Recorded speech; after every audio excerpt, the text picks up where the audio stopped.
Okay, let's do it. My new project, Punctum, is based on Roland Barthes's camera lucida, in the theory that studium and punctum are ways of analysing photographs. Studium is something you like about a photograph, like the way it's lit, the obvious signs about why you like a photograph. Punctum is something that's so unique and different and hidden, and the smallest detail within a photograph, which makes you fall in love with a photograph. The idea is to take modern day fairy tales and turn them on their head and twist them, and then in their groups, their coupling, to join them together and to make a punctum. So that's the idea. So I'm going to start with Jack and the Beanstalk.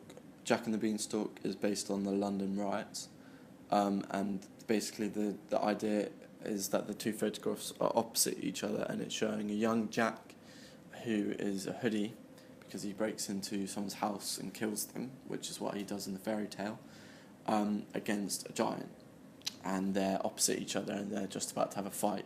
So Jack is saying, "Come on then," and the giant is running towards him for a fight. The Princess and the Pea is based on relationships and some females making big deals out of small details, which I've had to deal with in the past, not in my relationships, with someone else's. And the idea is that the pea is the small detail, and compared to the amazing bed and detail and grandeur of the other photograph, they kind of cancel each other out. Like, one's so small, the other's so big. That's the idea. The Red Riding Hood is based on the way some women can dress provocatively and the way it can attract attention that they don't necessarily want. But it's kind of turning it on its head because it's the women's choice to dress that way. They don't have to dress that way, but that's how they've chosen to dress. And the wolf is like a predator, and that's based on Luna George's attracting flies. The Gingerbread Man is based on stereotypes and the way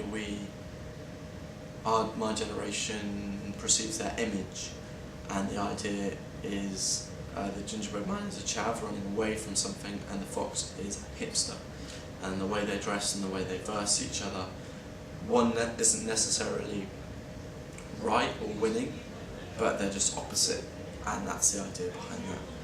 The Three Little Pigs is based on a psychological theory called reality principle versus pleasure principle, and the idea is how reality takes hold of the actual practicality of everything. So the oldest pig, which is the guy on the far right Dom, is the elder pig, he's learned. The middle one is still in the middle learning, and the one on the left is laughing around joking because he doesn't really understand. And the wolf is Dom because it stands for authority and discipline. And in the story, the wolf wins over every single pig except for the last one, where the last one has finally controlled themselves and know how to act responsibly. And then I take you to Goldilocks, which is based upon upper class versus working class. Goldilocks is photographed wearing jewels and diamonds and nice clothes, and she's also been photographed in very soft lighting and soft editing, while the working class, the three bears, are wearing kind of cheaper clothes, not necessarily bad clothes, and they're angry and they're annoyed, and they are also photographed in very high sharpened, unsharpened marks, so lots of clarity. And the idea is that they're against each other, and they're not necessarily, it's not necessarily a bad thing, neither one of them are right, neither one of them are wrong, but they are against each other, and that's what I personally feel more and more every day, that the way upper class and working class are against each other so many times. And that's it.